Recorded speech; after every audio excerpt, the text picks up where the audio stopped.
Hey y'all, it's been a melancholy week for me because 1 week ago today, my dearest friend of the last 46 years crossed the river to the other side. And we shared so many grand adventures together, hunting and fishing and camping all over the place. And it's hard to believe that I can't just pick up the phone and call him. Now, I filmed this video a little over 30 years ago, and it pretty much tells a story and captures the essence of my friend Ben, who would have turned 87 in just a couple of weeks. He had a good run. We had a lot of that good run together. So I hope you'll watch this video. And if you like it, enjoy meeting my friend Ben, hit the like button.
It's a beautiful, serene Friday afternoon in late May.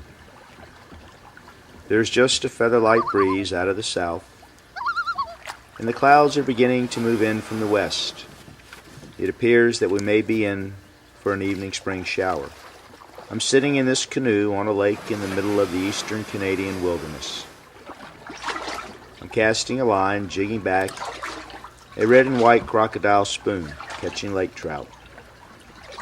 Not one right after another, but enough to keep it interesting. The only other two humans, probably within a 100-mile radius, are Dr. Stan and Ben, who are back at the cabin grabbing a siesta. Now you may be wondering, how do you get a canoe, not to mention a cabin, into the middle of nowhere? I will tell you the story.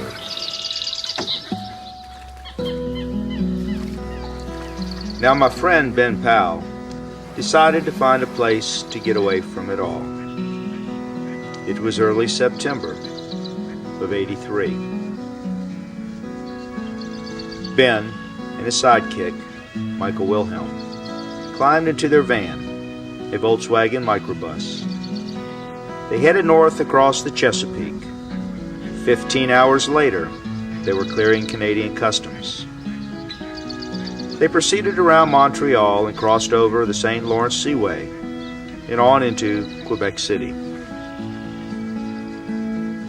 From there, they headed east along the North Shore, on past Forestville and the Saginaw River, to the town of Baie-Comeau. After conferring with the locals and stocking up provisions, the two headed north on the road towards Labrador. Some 240 miles later, they reached Manic 5, the hydroelectric dam that contained the Manicougan Reservoir. The month that followed found the pair fishing, hunting, or otherwise exploring the expansive wilderness in the surrounding area. Some 214 million years ago, a giant meteor had slammed into the earth here and created the huge depression which would later become the reservoir. The remnants of a hurricane heading up the Atlantic coast wreaked havoc with their camp one night.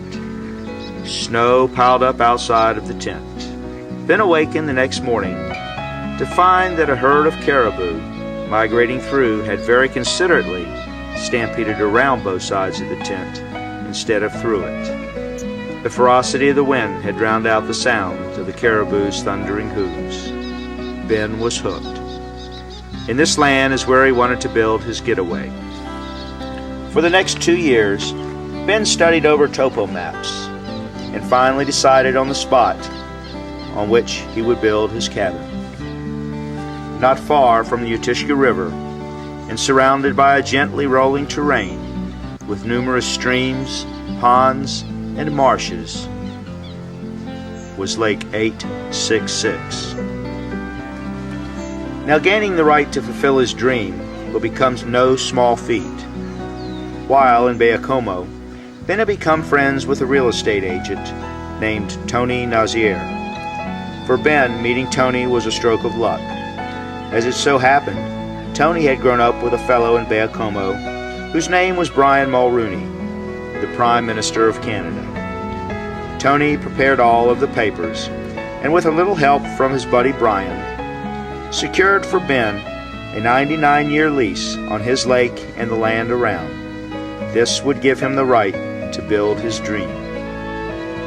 The most wonderful part of all, it was 85 miles by route of the Crow from the nearest road, and accessible only by air. In September of 1985, Ben and Michael returned to Baie-Comeau. Arrangements were made with Labrador Air to fly in the first 3 of what would ultimately become 15 otter loads of building materials from which the cabin would be constructed. Ben was about to actually see his lake for the very first time. The first plane set down. Canoes, gear, tools, and building materials were unloaded and placed on the shore. Now, having never actually been there before, Ben and Michael decided to launch one of the boats and explore the area.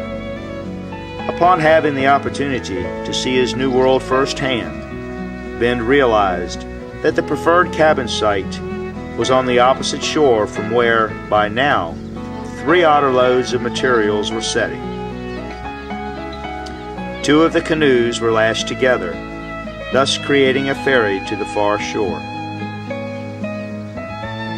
The quaint little cabin would have all of the comforts: hot and cold running water from the pristine lake, a shower, and a toilet that flushed. A propane gas range would provide modern convenience in the kitchen and heat for the cabin as well. A state-of-the-art laundry would provide Ben and his guests with a clean wardrobe, an important consideration should there be a Saturday evening visit from a native Indian princess. There was also a propane refrigerator and a network of gas lights. A gas lamppost would serve as a beacon at night for anyone arriving home late from a day of hunting or fishing. And of course, the kitchen sink. In just a couple of weeks, Basic construction on the cabin was complete, and it was declared home, sweet home.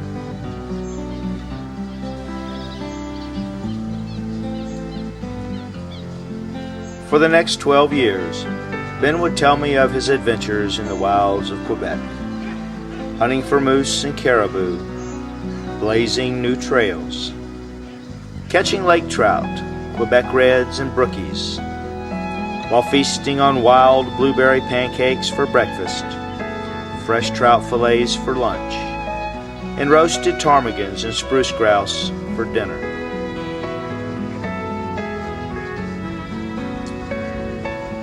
It hasn't been until now that I, along with Dr. Stan Porter, would join Ben and travel to his wilderness sanctuary. After coming through some difficult years with my business in Virginia Beach, it seemed the perfect time to get away from it all.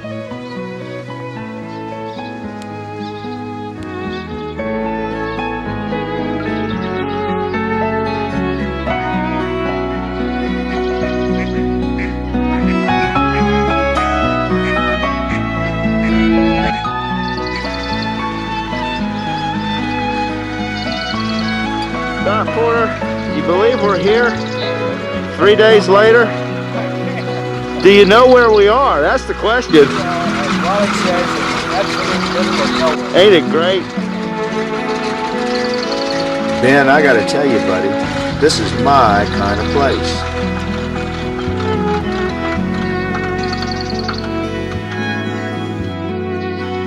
Doc, you got a load there, don't you? Yeah. Where are the sky caps when you need them? Well, Ben, you're home again. Well, I tell you, I gotta get home more often. Really? Did you unlock? No, I haven't been up there yet. I'll come up. I got the key. While Dr. Stan unpacked, I prepared some venison loin steaks and a fresh squash medley.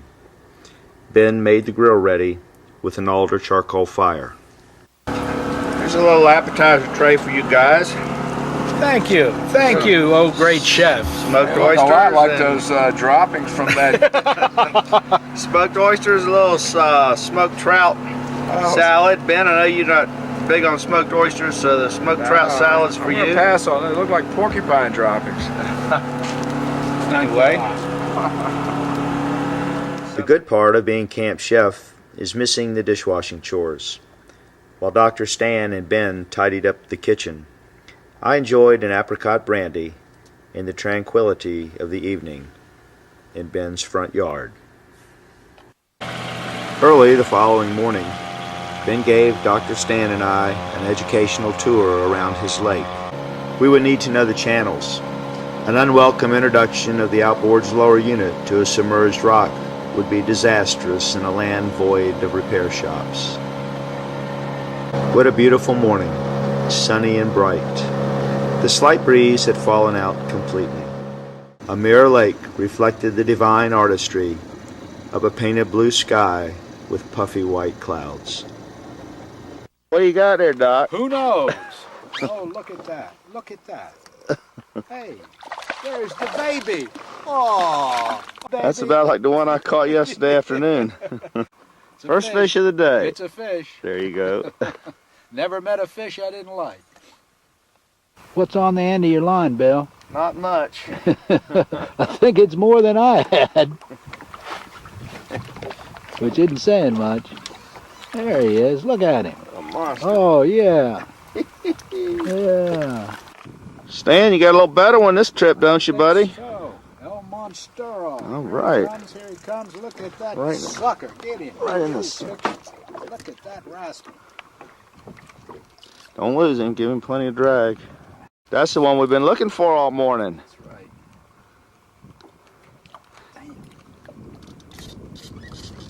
You got a bow in the rod there, don't he? Nice lake trout. You want me to net him for you? I think that'd be easier. Lead him right over here. Well, Stanley, Oh my Lord, look at that hook. just barely there, huh? Hold that rascal up when you get him out. That's a nice fish, but Yeah, It's not Mr. Big. I tell you, when they get that size, they give you a nice fight, don't they? I'm gonna take a still shot of you with him before you release him. Okay. But that's beautiful, beautiful fish. Congratulations. Thank you, sir. While I was landing my fish, my native guide You know, you gotta do everything around here. hooked into this thing. He's a nice fish. I might need a net hand just so I don't break my. Got it? I don't want to lose my little bait Yeah. here. No, you don't. There he is. All right. Good morning. No, indeed. So far here. You bet. Ben's Lake, where there's no fish. We're approaching the southern corner of Ben's Lake. Here, a scenic little whitewater creek drains the lake as it winds its way to Truck Lagoon. We'll secure the canoe to the bank and trek overland for nearly a mile to the lagoon. Try a little different tactic. See if you can tie a bear-proof knot. It will be a while before we come back to the boat, I expect. Well, taking the trail up here to the other lake where this creek dumps into, that's off to our left. Dr. Porter blazing this jungle in the wilderness here. Where's your machete? You're supposed to be swinging a machete. I can barely breathe. All right. Well, we got. It's just a little ways. Well, this is where the creek that flows out of Ben's Lake takes an intermission, flows into Truck Lagoon here. I brought Dr. Stan here to see if he could catch his first fish of the trip on a fly. I've advised him to pick a fly that looks like a frog. You got him? You got him, don't you? Watch it be a lake trout.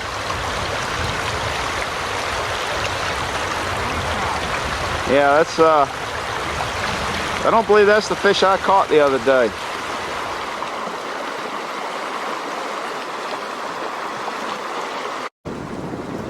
Dr. Stan continued to try his luck with his fly rod.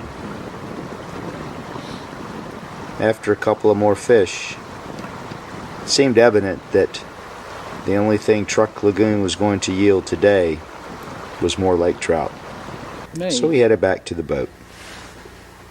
Have you seen him yet? No, but he's pulling harder Yeah. before he gets to the boat than the other ones did at the boat, so. All right, settle down. You're trying to wrap it up, lose them tactic. Good gosh. Little lake trout. Now, I really thought he was going to be a decent fish. That fooled me.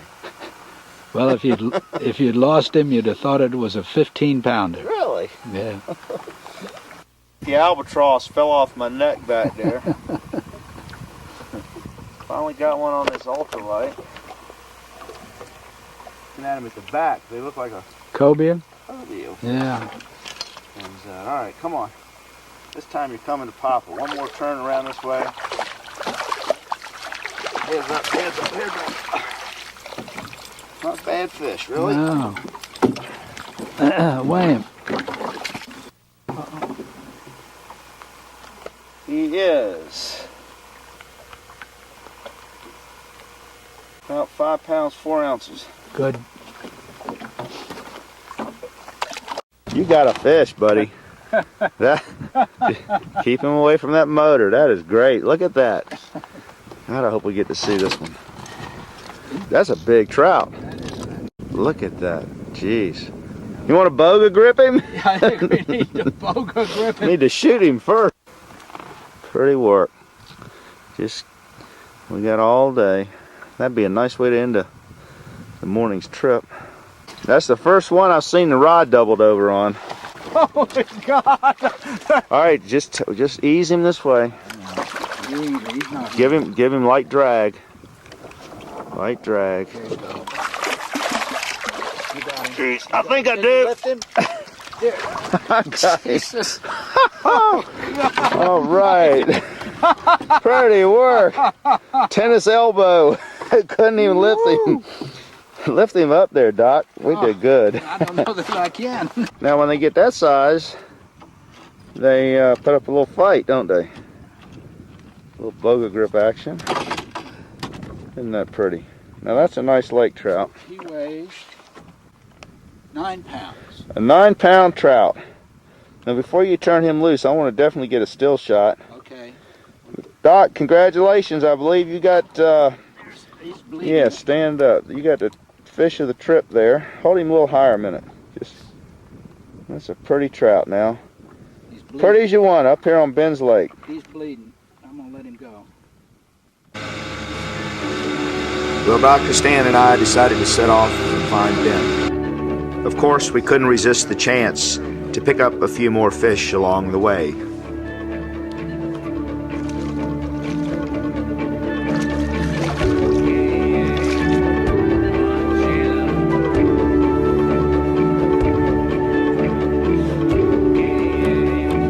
But number 21 for the day.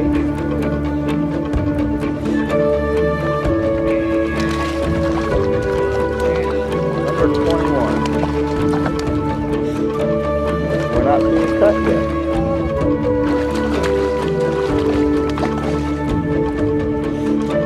But no touch and release again.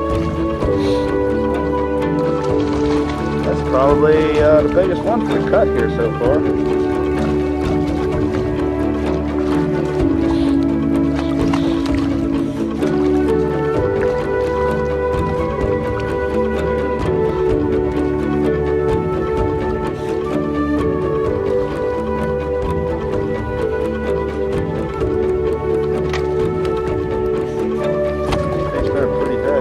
Go, and no touch and release. Good for you.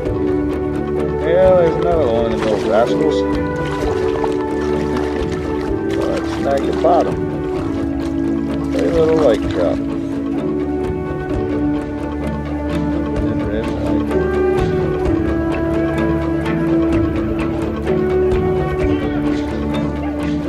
Ben, you catch somebody?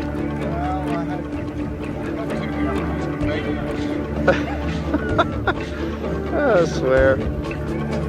Hold that thing up. Well, you got that red white, huh? Yeah. Well, I had a few chores waiting back at the cabin. And since we've been releasing all of the fish we caught, I sent Dr. Stan and Ben to catch us dinner. There was no arm twisting required.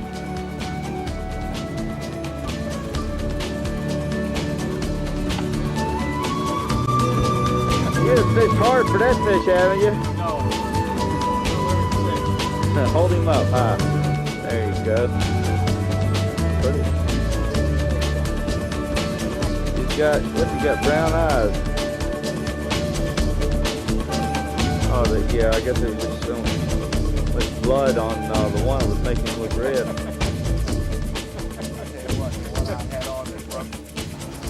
That trout sure ought to be good for dinner. Got a little steamed cabbage to go with him, some basmati rice and some vegetables, some cherry tomatoes and green peppers and Vidalia onions. What do you reckon? About an hour that sucker be done? I guess if the charcoal doesn't burn out. Yeah, we got plenty of wood we can cut for it. Alder. Smoke it with alder like they do salmon on the west. Stan, you had a couple rough days, haven't you? Yeah, and I'm sitting here 8:15 and I haven't been fed yet. You're usually in bed, what, 15 minutes ago? You bet. What do you mean you haven't been fed yet? I'm starving. All you done all day long is eat. I'm starving. You had redneck pasta vazul for lunch. That's right. You just ate smoked trout dip. I offered you some chicken rice soup. That's true. All true. Oh, what we got here? A little pan-baked pineapple upside down cake. Ben made that, and we didn't have maraschino cherry, so we spooned strawberry preserves in the rings of each one of those pineapples. And I'll tell you, he's the only man I ever saw put 2 boxes of brown sugar in one pineapple upside down cake, so it'd probably be sweet enough. Well, Ben, say we ought to try over the lake. What is it? The creek to the left of the one we went up this morning? Yeah, it's a pretty place back there. Is there a name that you guys have for that particular lake, or? No, we never gave that lake a name. It's behind Bear Point if you go across land. Behind Bear Point, huh? Right, straight up above Split Rock, up the cove. Alright. Well, That's one route, and the other route is to take that canal to the left. That's what you were talking about doing. yeah, well, I guess we're going to take the canal to the left because that's the prettiest walkthrough, right? Oh, it's beautiful back through there. Dr. Stan, give it a try. Okay. Got his combat fatigues on, he's ready to You go. got your walking stick? He's got it, all right. We have kind of a gloomy looking morning over the lake. Maybe the rain will hold off. But you know what they say about a bad day of fishing and a good day at work. We're going to wind through this little switchback creek. It goes up through this marsh to where the Brookies live. We'll go a little ways farther, then we'll have to portage. I think this is the end of the navigable waterway. We're going to have to portage from here. Well, there's the first little brook trout. He's pretty. Put him up here in the grass. Get a look at the colors on him. Got those iridescent blue and red spots. Kind of a red belly. It's a pretty little fish right there. My first one for Canada. And this little creek winds back in through the swamp here. And on up in here we find a nice little surprise. A nesting mother goose. Boy, she's looking right at me.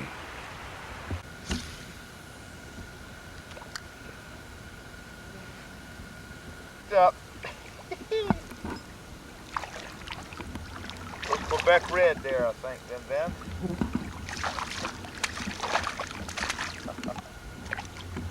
Save him so I can cook him, or is he big enough? Well, he's not real big. The brook trout I caught yesterday, those blue spots were real bright blue with those little red dots in them like that. Hold him up so you can see that reddish belly, Bill. You get the red light? Yeah. Pretty little fish, isn't he? Yeah, he is. I believe he's a brook trout. Oh, there he goes. Oh, damn, you let him go. Dr. Stan caught a ride back to the cabin with Ben for some necessary camp chores. I told them that I would be along directly, but right now I had a more pressing matter at hand. With that little task done, I headed back to camp for another pressing matter that awaited me there. Life's tough up here in the wilderness. Takes 2 poleaxes to wash clothes. Carving out your existence, having to catch what you eat, having to eat what you catch. Oh, shit. I think that one's got to go back through the rinse cycle. Well, I'm glad that was Bill's sock. Yeah, it was my sock. One of them was and one of them was mine. You boys are doing a fine job. When you get through there, I'll iron. What do you think, Doc? That looks good to me. I Prime can rib for supper tonight? hardly wait to eat it. And over here we got a pot of chicken soup on the stove. Here we have some ptarmigans smoking slowly over an alder wood fire. These are going to be great sliced up for sandwiches. Last year, Ben was notified by the Canadian government that new maps were being drawn of this part of the province. Instead of the identifying number 866, as his lake had always been known, the mapping authorities wanted Ben to choose a name. This was being done for those remote lakes where cabins had been constructed. In choosing a name, Ben wished it to refer to some unique characteristic feature or landmark. He had always been intrigued by this peculiar boulder resting in the shallows on the western shoreline. Ben named his lake Split Rock. Ben left out at 4 this morning. I don't know if he's been fishing or water skiing. Let's get a report.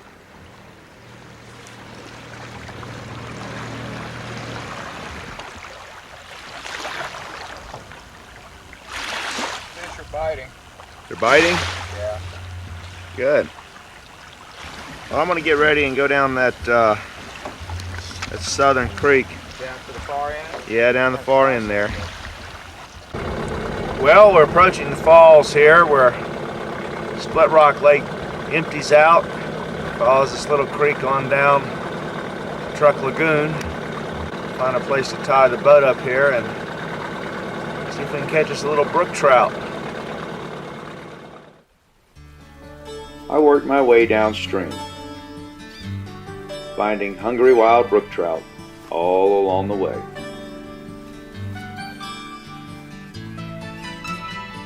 These colorful little denizens were a great matchup for my 3-weight fly rod.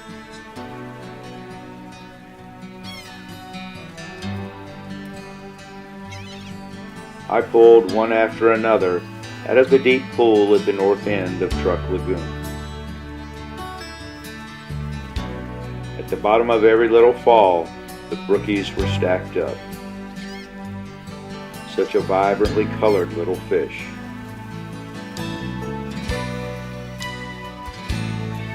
Bailing these wild Canadian spectacles of color was reminiscent of my charter captain days bailing mahi-mahi in the clear Gulf Stream waters off the Atlantic coast of Virginia and North Carolina. Such graceful little swimmers.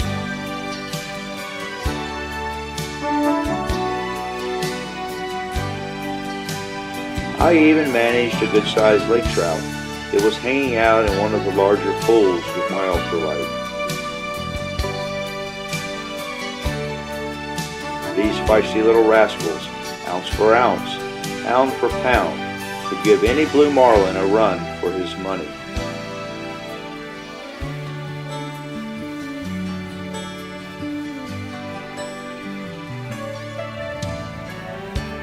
There must have been hundreds of these brookies in this stream.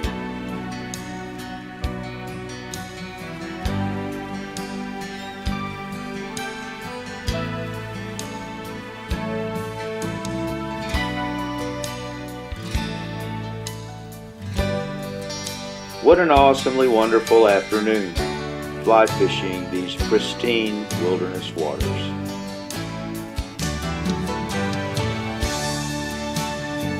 This day definitely calls for celebration. We'll just have to pop the cork on one of Dr. Stan's $35 bottles of wine. Well, Stan, Ben said don't buy a corkscrew because he had hundreds of them at the cabin, right? Here we are. Drywall screws. Now show us that technique, will you? you? Oh, jeez. You screw the drywall screw into the cork. All right, Ben, want to see you come out here and do the other side of this. Seems like me I'll be an awful screwy way to uncork a bottle of wine. Easy, easy. Oh, this is the best of all. Look at that. Ben, you've done us. Oh, magnificent. Here it comes. Perfecto. Now, Like pulling teeth. sniff the cork. Make sure the cork's all right. Excellent. I don't know. Well, we're going to have to suffer through and just get by with roast leg of lamb tonight. A little sauteed mushrooms in the pan there. And let's see. We've got a little squash medley here. Something's missing. Twice baked potatoes. I came off and forgot the mint leaves, so we've mixed up a concoction of orange marmalade and apricot brandy for us dipping sauce for the lamb. Well, I think the meat's relaxed enough.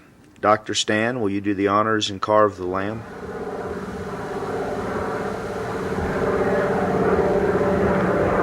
With the drone overhead from the approaching beaver, we are reminded for the first time since our arrival of a world beyond this wilderness maze of streams and lakes. The sobering recall of what they say about all good things sweeps across my mind.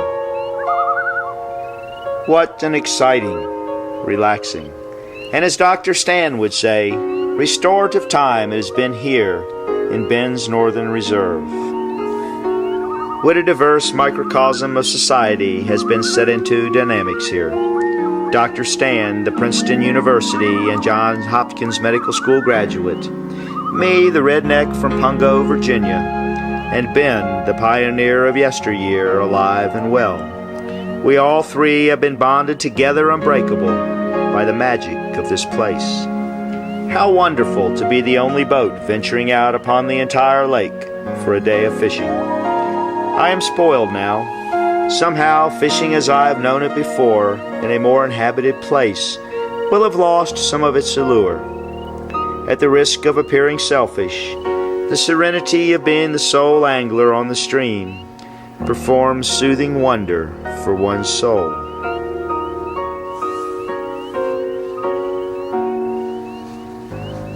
How thrilling the surprise of an occasional fish, much larger than the others, contorting the ultralight rod into a doubled-over position. Where does all of this endlessly moving water go? It's hard to imagine that its energy transforms into the bright lights of northeast big city skylines. It's so amazing that the effects of time somehow seem to elude this place. I wonder how many years before me Split Rock came to rest on this western shoreline. How long after I am gone will it remain? If we truly are the first humans to have fished these waters, have the vibrant colors of these radiant little brook trout gone unnoticed? And, if not for the joy of man to behold, then who?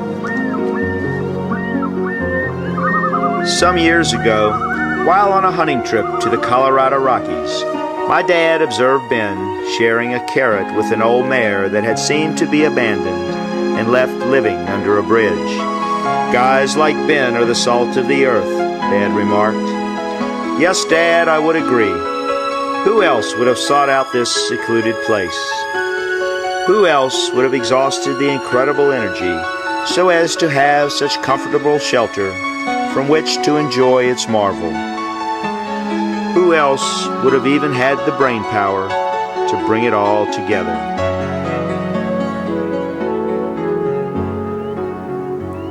We have fished until our heart's content.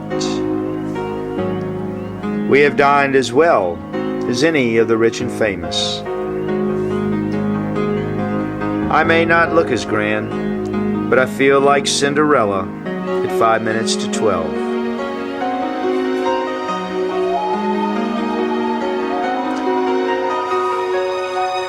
As the de Havilland Beaver ascends from the surface of the lake, carrying us back to civilization, there is a mystical transformation that makes it almost seem as if we were never here. Ben will tell you of returns where it almost seemed as if he had never left. He doesn't get to come home to Split Rock very often. Somehow, just knowing that it's here is enough for Ben. Well, Ben, old boy, for the times you can't get home to Split Rock Lake, maybe you can break out this video, pop it into your VCR, hit the play button, and Split Rock Lake can come home to you.